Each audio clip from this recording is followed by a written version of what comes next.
All right. Good good evening, everybody. I uh, I wanted to kindly ask if one of you could confirm if you can see my screen. I suppose um, or rather, if you can hear me just fine, because I can I think I can see my screen here. Am I logged on to a completely different? Oh my God! I'd logged on to a completely different. Okay, so I see a series of thumbs up, which I guess in my books means all is well. All right, so on with it then. So I just wanted to remind you people that there's an assessment that is due on the 4th. I hope we have taken note. All right, and it turns out that today we are going to segue into our discussion of the very next module, right? If you've been paying attention, you will realize that we've spent the last couple of, I want to say, weeks here, maybe the last couple of lecture sessions, I think is a phrase I was looking for here, studying requirements engineering. In essence, we've spent that time trying to understand how we collect requirements and subsequently translate them into a formal specification that can be used by our client, so that they sign off that contract or endorse the fact that the requirements that were captured are a true reflection of what they want built, but also at the same time a formal specification that can be utilized by our technical team, so that they are in a position to translate the requirements into executable code. In other words, you have technical staff such as your programmers that will write the software, right, or implement the features identified. But what was perhaps interesting in that discussion is that the process is not as easy as it sounds, right? If you remember, when we started discussing the SDLC phases, I think it was in lecture series number 2. It was when we were looking at software process models, software processes and software process models. It was as though it was a simple thing here, but we realized that for us to end up with that important byproduct, which is the SRS document, we have got to not only gather the requirements, we have got to prioritize the requirements. And prioritization here is not as trivial as it sounds. There are specific techniques that can be utilized in order to enable us prioritize the requirements. We can use a Kano analysis, for instance. We can use a Moscow technique. We can use simple ranking techniques, for instance. in addition, we realize that it's not enough for us to do that, right? It becomes important for us to verify the requirements. Okay? In order to ascertain that the requirements have been correctly captured, in order to ascertain that we can actually implement those requirements. We realize that, again, there's a whole range of ways of doing that, but one of the easiest ways of verifying these requirements is to use so-called requirements reviews, right? In other words, some sort of checklist, for instance, that enables us to refer to the things that are in our SRS document relative to important aspects of requirements. Furthermore, we realize that it becomes important because of the nature of requirements, the fact that they evolve over time due to issues such as technological change or changes in business processes. There has got to be a systematic way of managing these requirements, keeping track of potential changes. So quite a bit of stuff that we discovered about requirements engineering here. And all of that has led us down to module number 6, where we are looking at the second phase of the SDLC, which is software design. So the idea behind software design here is simple, right? Once we gather those requirements, as part of our way to systematically build software, we have got to come up with different abstract representations of the software that we need to build. And really, I like giving an example of what typically happens when you're building houses here. I'll speak to that just now, right? The fact that you typically are systematic. But I just wanted to highlight something interesting here. The fact that as part of a process of us coming up with an abstract representation of the software that we are building, we can be systematic by taking advantage of prescribed ways of doing that. And so enter the world of the so-called unified modeling language, right? A language that enables you to come up with a broad spectrum of design artifacts. At a later stage, I believe it's module number 7, we start looking at things like architectural patterns, for instance, right? And how to come up with an SDD or a software design document and all those things. But so today we start our discussion of system modeling using the unified modeling language. And if you look at the unified modeling language, the specification is open. It's available for anybody who has access to the internet to go and download and read, I suppose, if you're interested. The unified modeling language broadly classifies these design artifacts here into categories. All right, so the various categories that are there, and there are a number of corresponding design artifacts associated with those categories. And because we can't possibly cover everything, it would be nice if we could look at all the artifacts as they're presented in the unified modeling language, but it's not possible. What we are going to do is just focus on some examples that fall under these different categories. So we'll look at system modeling, we'll look at context models, we'll look at structural models, interaction models, behavioral models, and just other models. And then we almost always have a discussion centered around so-called model-driven engineering. So there's this notion that you can actually use these models as a way of building this application, right? It's not your conventional way of building software here, right? So model-driven engineering. Classic example is stuff that was introduced to you, I guess, in 2010, right? The fact that you can use certain I don't know if it's IDEs or something, or certain tools that can enable you to automatically generate classes associated with the software that you're wanting to build. So there are certain tools that will require that you come up with a so-called class diagram, right? You specify the relationships amongst the different classes, and all you do is you just point and click. Typically, you right click and you say generate code or something. Or maybe you go through a workflow that will automatically generate code for you. And typically, this code would be in the form of skeletons, right? Skeleton code. What you begin to notice is that when you're building software using object-oriented programming, for instance, if you're building a class, typically this class would have some sort of structure similar to this, right? Public class, student, right? And then you would have something like private, I want to say string, student name or something like that, right? Private, int, student ID or something like that. What we discovered was that when we have these properties of the class, we typically would need to generate so set and getter methods, they call them, right?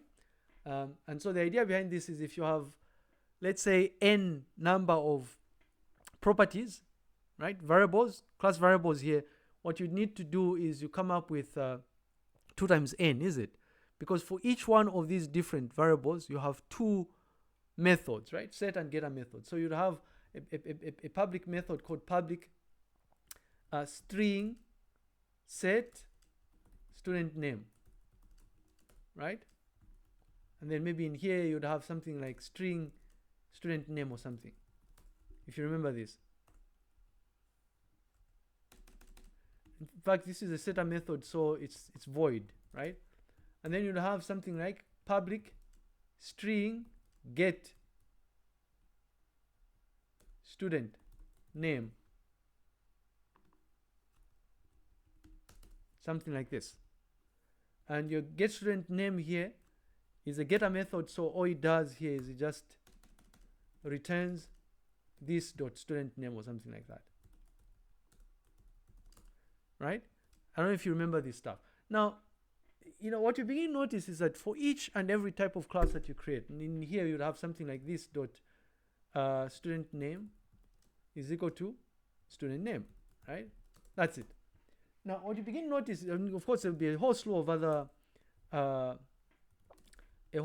other things here, right? Methods that you are defining here, and we've left out some of the gory details like the constructors and all those things, right? It's neither here nor there here. We remember this from 2010. So what we begin to notice here is that, well, wait a minute. It appears like we are doing the same thing over and over again. So it doesn't make sense that we should be writing these things from scratch. In fact, what makes sense is for us to kind of like define an abstract representation of this class and then use some sort of automated way to automatically generate this code, right? That's the essence of model-driven engineering. In essence, you're generating the code by using or generating the executable code, the executable program using these models, right? As a basis, as a starting point. Anyhow, so we're going to do that here. Now, as part of system modeling here, before we start our discussion, in fact, just to a discussion focused on these detailed categories of UML artifacts, becomes important for us to appreciate why system modeling is important. I like using this example here. I wish I had a better example, but I know a vast majority of you will understand what I'm going to say here. When you're building a house in this part of the world, right? You have a choice. You have various choices here. Starting point, obviously, you buy a piece of land. And when you buy a piece of land, what you can do if you wish is, if you want to cut corners, I suppose, is you can go out there and just ask around and find a bricklayer, is it? That's the easiest thing to do. You go and find a bricklayer and you tell a bricklayer, I have this piece of land, it's a 20 by 30 or a 30 by 40, and I want to build a 3-bedroom house. Maybe, if you want, you can even show this bricklayer how you'd want the house to look like eventually. So you probably show him some fancy picture from the internet like this. I want it to look like this, right? That's one option. However, the problem with this is that, if I can call this a problem, I guess. Yeah, it is a problem. A problem with this is you're not building this house systematically. And because you're not building this house systematically, what you will have is a sort of situation where you have sockets in the bathroom, for instance. I think you've seen those funny pictures, right? You have a situation where certain portions of the building are going to be a bit uneven here, right? You are not systematic in building that house. Perhaps you end up with a house that is green or pink or something in color. Weird here, but the point being that if you are looking at building, if let's say you wanted to build something that looks like the current image, it's more likely, it's going to be more likely that the end result is going to be similar to what you're seeing on the screen right now if you are systematic. And part of being systematic when you're building a house entails that you hire an architect, is it? You hire an architect, you say, can you come up with a very nice model of this house or something? They'll create some model, right, of the house itself.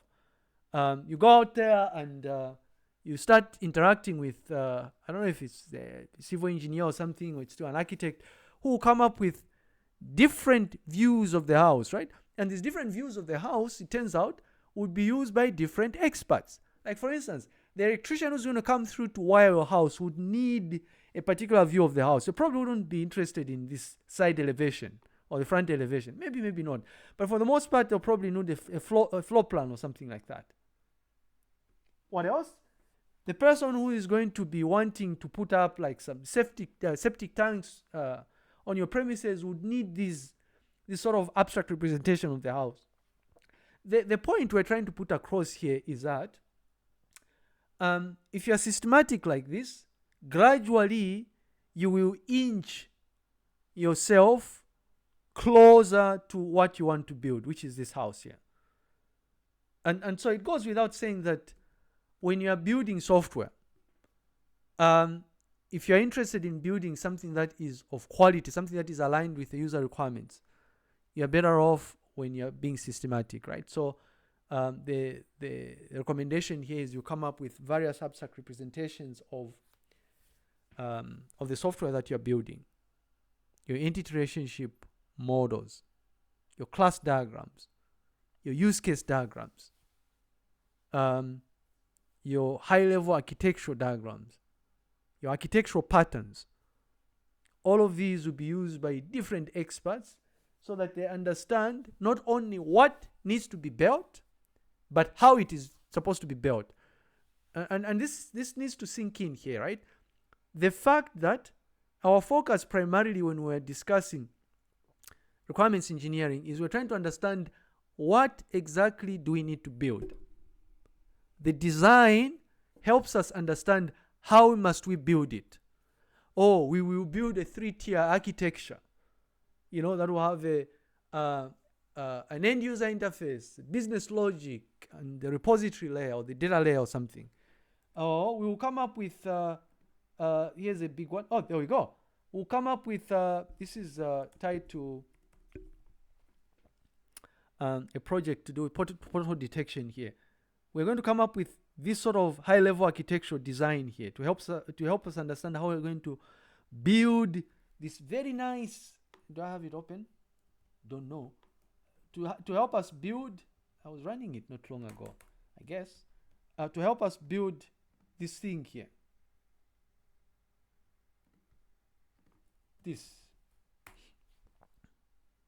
To help us build this. You just do not build this from scratch. Ooh. Let me see if I can toggle this.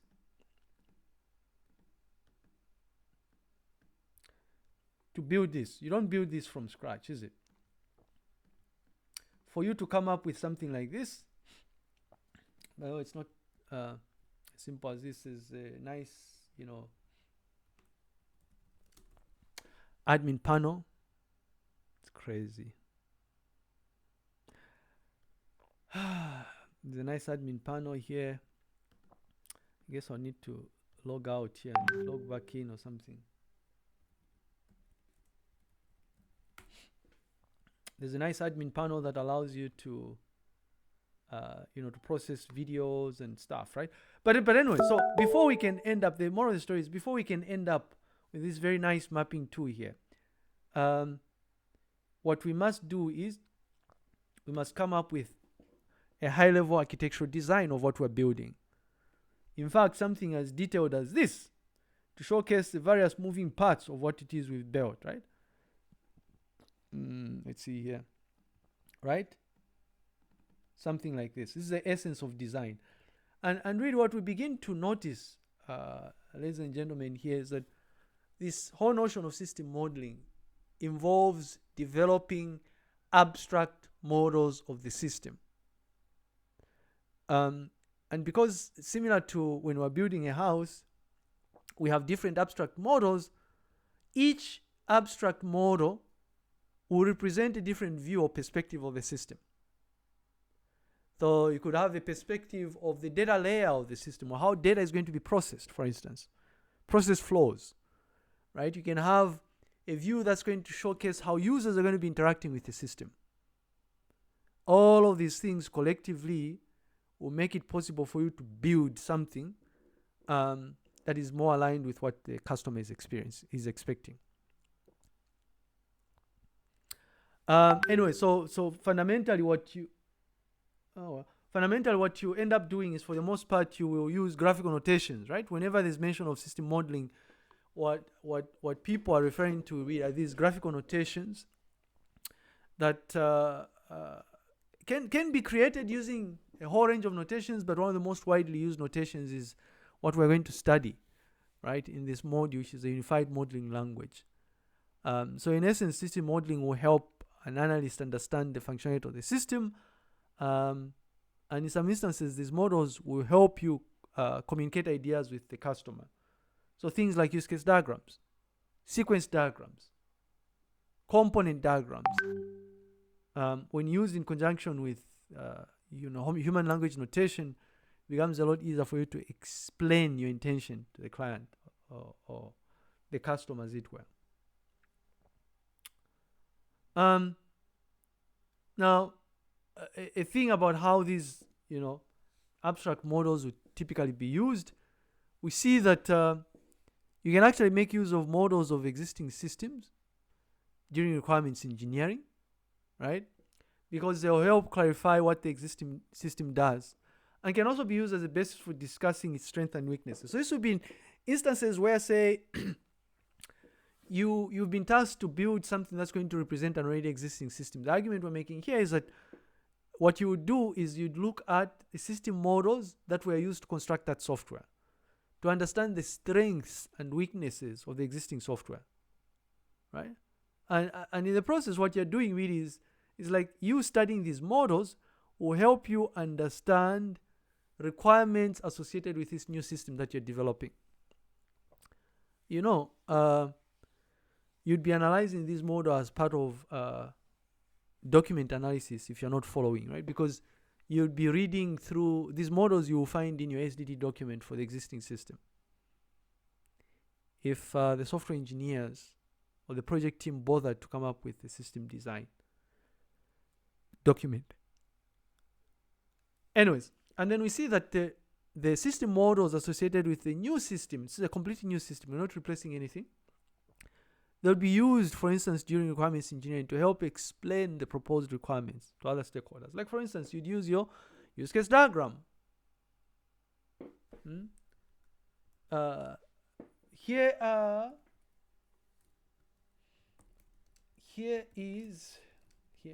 don't know, Ray.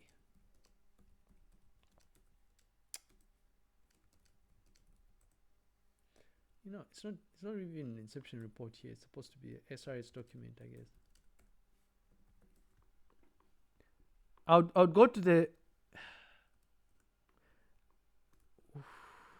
to the client. Would go to our client and sit down with them, yeah? Sit down with them and explain that, wow.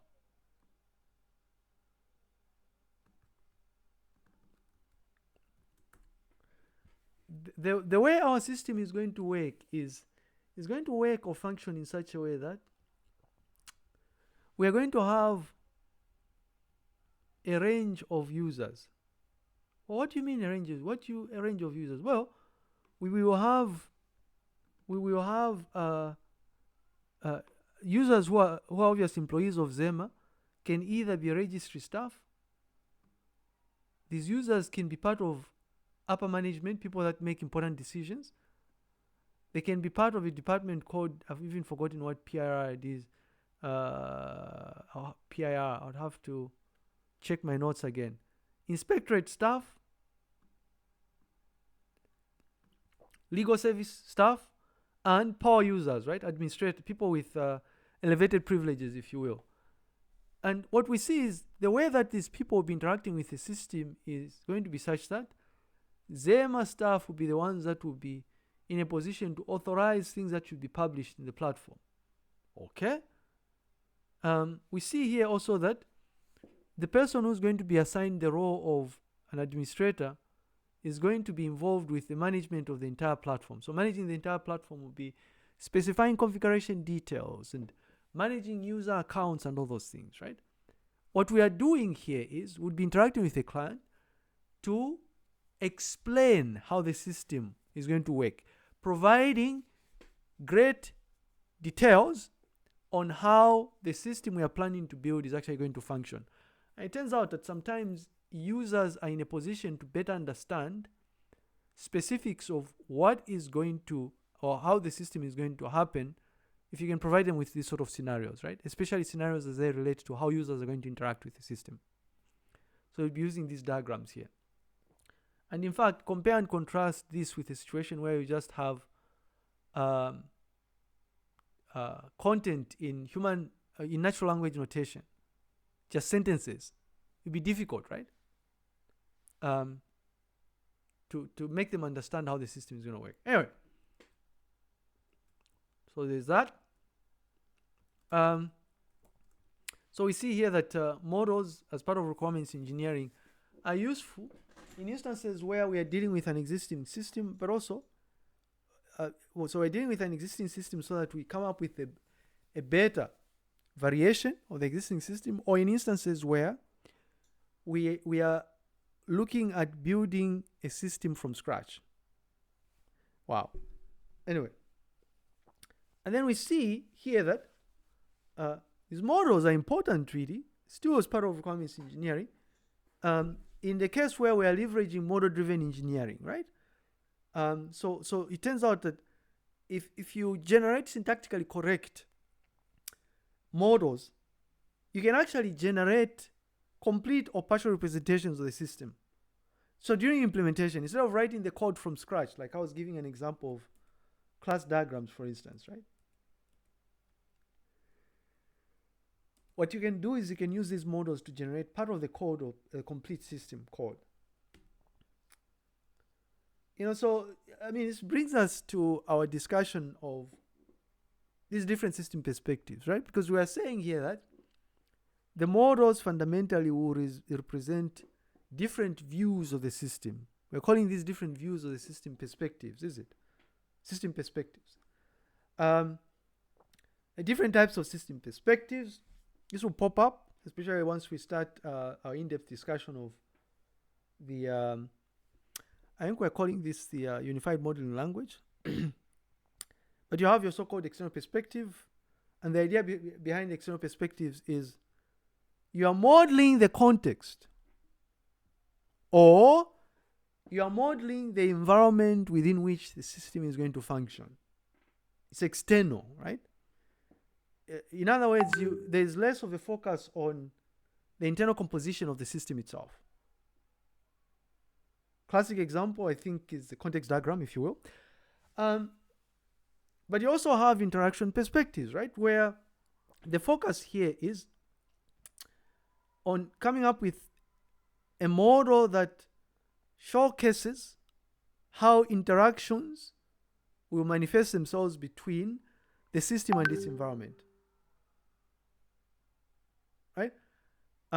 Or, in some instances, interactions that occur amongst the various components of the system. So that's interaction perspective. It turns out you also have the so-called structure perspective, right? Where the model in this particular case is a representation of the organization of the system, for instance, or the structure of the system as it relates to, let's say, the data that's going to be processed by the system. You also have so-called behavioral perspective, where you're interested in modeling the dynamic behavior of the system. In other words, specific details of how the system is going to respond to certain events. workflows, process flows, if you will. Anyway, a whole range of different perspectives, and each of these different perspectives serve a purpose. They will help, collectively, they will help the people that are developing a system have an in-depth understanding of how exactly they ought to build this piece of software. And that is the goal of design, right? Understanding how to build the software. Anyhow, just kind of showcasing these different perspectives, um, you know, with specific instantiations of different types of models that you'd end up with here, right? But I think what's important for you is I want to direct you to Object Management Group's Unified Modeling Language Specification. We're not going to change here. We're still going to be looking at version 2.5.1 of the specification. You know, ladies and gentlemen, it's important that we, very important actually, that we specify the version of UML that we are using, because there are usually differences, especially differences when you're comparing major versions of unified modeling language. So if you go to omg.org, we can just maybe collectively look at this together, you know. I mean, why not? You should be able to find the more recent unified modeling language specification. I think it's still actually even the unified modeling. Even Wikipedia probably has the more recent version, right? They normally include these details here. Maybe not. Yeah, so you see here that the major revision which replaced 1.5 was 2.0 here, and we see that former version, that the current release here is version 2.5.1. So we're going to be looking at version 2.5.1. You'll find these details on the OMG website. This document is I don't know what that is here. This version is available on specifications. I don't know if it's under resources here, but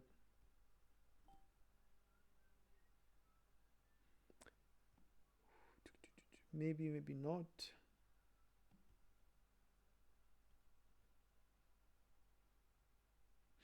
You know, by the way, Spark Systems, yeah, I used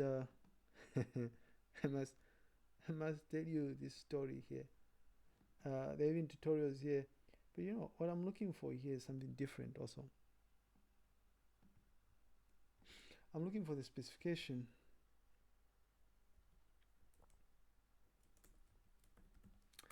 The specification is what I'm looking for here, which is this.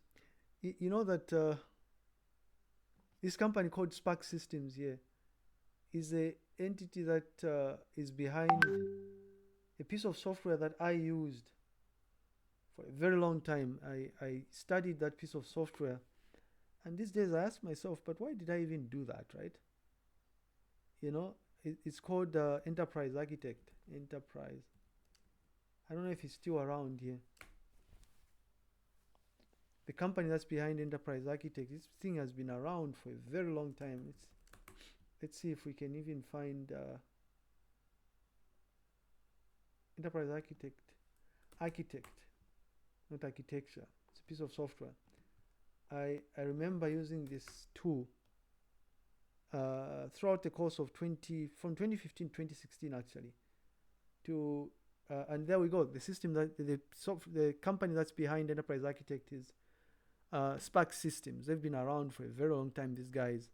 I'm actually surprised that they're still. Yeah, initial release was in 2000, right? 24 years ago. This is interesting. I had no idea this company was still around, right? Spark Systems, but it turns out that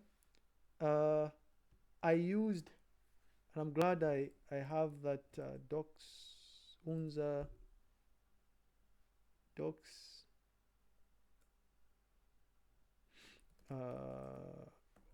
docs unza 06.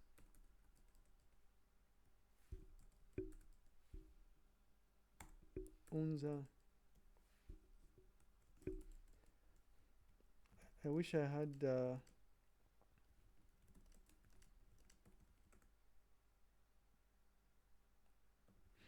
I thought I had distributed, right? Instrument. There we go. I have Unza 06. It's paper. Oh, it's an underbar. Papers or some, not docs. So the artifacts that I have in my capstone project report, which is this thing here, right? This was done in 2006, a very long time ago, and I'm surprised that the piece of software that I used to generate UML artifact, you know, it's quite interesting that this software that I use to generate these things is still in existence, right?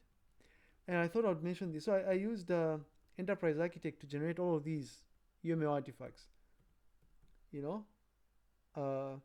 Activity diagrams, architectural diagram showcasing how the piece of software the different moving parts I was implementing actually functioned. A whole range of things that I did here. This is a long time ago here.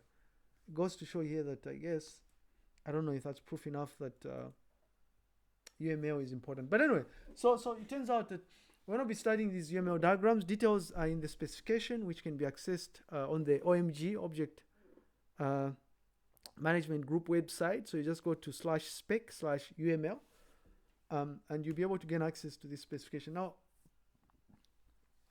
in this specification itself is kind of like a categorization of the different sort of artifacts, right? The categories of these artifacts. And we see here that these UML diagrams are fundamentally classified into, structural diagrams, behavioral diagrams, interaction diagrams. And incidentally, if you go to Wikipedia as well, I don't normally encourage people to go Wikipedia here, but if you just go to Unified Modeling Language, on Wikipedia, you have a really nice Wikipedia page that provides you with like a categorization of these different diagrams. Right? Behavioral diagrams, structural diagrams. And your behavioral diagrams will have things like interaction diagrams, activity diagrams, right? State machines and stuff. So the moral of the story here is that depending on the part of the system that you're trying to understand, as an understanding is so that you know exactly how to build it, you have a choice on which specific UML diagram you want to model, in other words, right? There are a lot of them, but what we're going to do is we're going to focus on activity diagrams, which will show us the range of activities involved in a given process. So let's say you want to understand how a user is going to be logging into Moodle. They say, well, they'll have to use the user ID, and once the user ID is entered, they'll have to supply, I don't know if it's their password and stuff, right? Well, for you to understand that, what you do is you can use an activity diagram. It showcases the different activities, how data is going to be processed, in other words, from one point to the next. These points are called nodes. And then we'll look at use case diagrams, in part because they're one of those diagrams that you almost always find in a design document or in your SRS document, right? So use case diagrams, as Ilya mentioned, will showcase interactions that happen between the system and its environment. And then you have sequence diagrams that will show interactions between the actor and the system components. So it's like when a user is logging in, what exactly happens internally? Well, we say, there's a user class or user object that is spawned, and that user object will subsequently lead you down the path where there's going to be like I don't know if it's some database object or something that will have to be evoked using some pre-existing method or something like that. Anyway, so a sequence diagram will show interactions between actors and system components. Usually these components are represented as objects. And then you have your class diagrams that will represent the static aspects of the system. And you discuss these things, right? So your class diagrams will enable you to specify properties associated with the different objects. And also functions, or methods. I don't know if you remember this, but what Mr. Mbewe did was he told you that you create a class diagram by doing something like this. Student class, right? The first component here, student, is what it will just represent the name of the class or the object or something like that. And then the next component, the next compartment is going to represent the properties here. So all the properties associated with a student, like student name, student ID, student date of birth, and all those things. And then the last compartment will have the methods, create new student or something like that. I don't know. Anyways, so your class diagrams will showcase the object classes in a system and associations between those classes. So it's usually you typically create a class diagram that comprises of a number of such things, classes. So if you're building something that is going to be used by students at the UNZA, some of the classes would be student, hostel, or room or something. Course, right? These are objects which collectively, when they interact together, will enable you build this system, right? Or represent system functionalities. Now, if you have multiple classes, one of the things that you do is you provide details of the relationships that exist amongst the different classes. Like a student enrolls into multiple courses, right? So you'd have a course class somewhere here, and then you have an association here. You say one student enrolls into multiple courses, one to many in terms of the multiplicity in this particular case. Then you have the association name here, say enrolls or something. Anyhow, also state machines that will showcase how the system reacts to internal and external events. We will not look at state machines because the average system that you build these days doesn't really require you to model state machines here. It turns out here that you typically would use these graphical notations to facilitate fundamentally, right? To evoke discussions, to have a discussion with the client in this particular case. And if this is the goal, if your goal is to create these models so that you're able to have these conversations with your clients, or maybe internally as a team, it's okay to have incomplete models. In fact, it's okay to have models that are not syntactically correct, right? Like I'll be the first one to tell you to say, if we look at the Zema class diagram, this one here, this is not syntactically correct. It's not complete here because properties are not indicated. Right? There are no properties here, if you notice. But it's okay because at this point in the SRS document, we had it there, right, to enable us to have discussions with our client on what it is, how we were going to build what we were proposing to build. So at that point, it's okay to have complete models here. And so what we're saying here is that these models, should be an accurate representation of the system, but don't necessarily have to be complete, right? However, in instances where you're trying to leverage, let's say, model-driven development, for instance, these models have got to be correct syntactically. In addition, they have got to be complete. I'll give you an example of what do you call this? A class diagram. For this thing to be complete, you need to have all the properties. Not just adding the properties, but the access modifiers associated with the properties. So if you look at these plus signs here, yeah? In fact, this is not even complete. I'm trying to see if there's something that is complete. You need all of these things here if you are to automatically generate code when you're leveraging model-driven engineering. Anyways, now just to put it out there here that there are a number of computer-aided software engineering tools that can be used to generate these models. What we're going to use in 3020 are tools like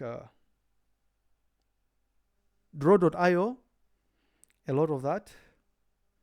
I'll showcase how to create certain artifacts using dia, right? Or dia, wherever it is you're coming from. And at this point in third year, really, to be honest, it doesn't matter what tool you'd want to use. By all means, use draw.io if you want to. Use Lucidchart if you want to. What is important is you make sure that you are coming up with models that are accurate and complete.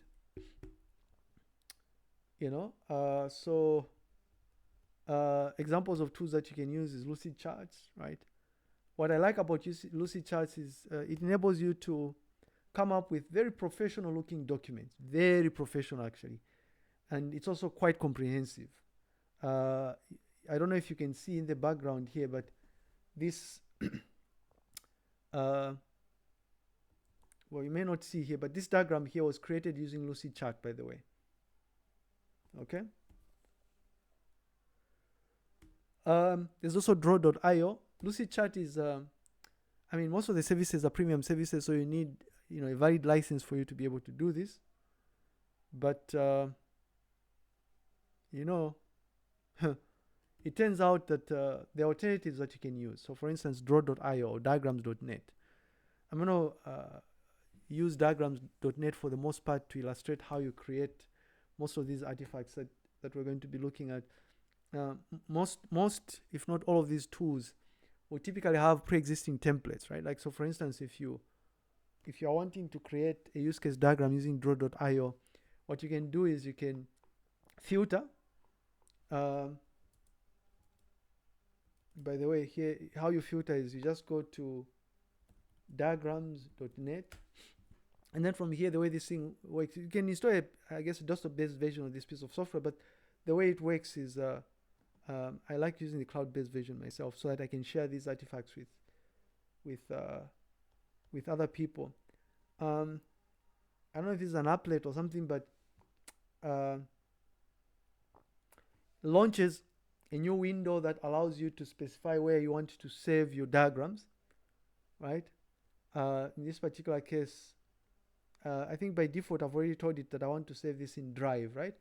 So you notice here I'm creating a new diagram, but I get to choose what sort of diagram I want to create. And I can scroll here. I see there are 8 UML artifacts that I can create. Where are they here? I wanted to find something that you can easily relate to here. I guess this is fine. So I have a template, like something I can start with. I guess this is an activity diagram, something. This is the part where I was saying so with this template here, all I'm doing here is I can, if I don't need all the 3 swim lanes, obviously I can delete some of these swim lanes, right? Say I just need 2 of them, and then using these things I start making modifications. Yeah, so that's draw.io, quite useful. Something else I like about draw.io and also Lucidchart actually is that they both have Google Docs add-ons, right? That will make it possible for you to link your diagrams.net or draw.io artifacts with Google Docs, so that when you create this diagram like this, from within Google Docs, you can just link it here. So every time you're making changes, they're going to reflect in Google Docs. There's also Dia. This piece of software has been around for years. Remember when I said Dia software here? It would be interesting to look at when this thing was first made available, right? 1998. So this piece of software is 26 years old, much older than all of you, I think, if not most of you. Quite useful. The only drawback is that this piece of software it's a desktop application, right? So if you're collaborating with other people, you'd have to be, you can't collaboratively make changes to the same artifact. So one person will make the change and then share the changes, and then It's the tedious workflow, if you know what I mean. So you're better off using a tool like Lucidchart or perhaps Draw.io or something. There are tools like Y.Ed. I remember I became drawn and obsessed with Y.Ed once upon a time because the aesthetics of this piece of software is just out of this world, at least at the time anyway. So quite a number of tools, and if you want, what you can do to get a sense of just how big this space is, just look up UML software. I'm sure there's a curated list, UML tools list or something. Argo UML, ATL. Some of these things I haven't even used, right? A whole range of tools here. If I scan through here, there are some tools I've used. I've used Dia, for instance. I've used diagrams.net. I've used certain Eclipse plugins to create especially class diagrams. I used Enterprise Architect diligently for about a year, right? I've used Glyphy, right? It's Y.Ed. Some of these things I haven't used. I've used Lucidchart. Some of these tools I've used Microsoft Visual, right? What else have I used here? There are certain NetBeans, I guess there are plugins that I've used as well. There's another tool I'm looking for here. Rational Rows I used when I was a student, an undergraduate student. There's another tool I want, and I'm probably going to show you how to use that. Y.Ed, not Glyph actually. I've just played around with Glyph briefly, but Y.Ed definitely. I don't know where that tool is, but there's another tool I use. But anyway, so the moral of the story here is that there's a whole range of software tools that you can use. My advice to you is find time and experiment with as many tools as you can possibly experiment with, and then figure out one that tickles your fancy, as the white man says. But also what's important is you must appreciate the fact that when you go out there in industry, you'll find people using specific types of tools. And generally, people gravitate more towards popular tools. Lucidchart, Microsoft Visual, and all those things. I want to leave you with this, and just to mention that when we meet tomorrow at 18 hours, I guess, we shall start looking at these different categories of diagrams. Ladies and gentlemen. I don't know if there are any questions or thoughts about this. Yeah, I know I'm going to have a field day here, as the white man says in the exam, asking you questions. But that's okay. If there are no questions, thank you very much, everybody. Goodbye.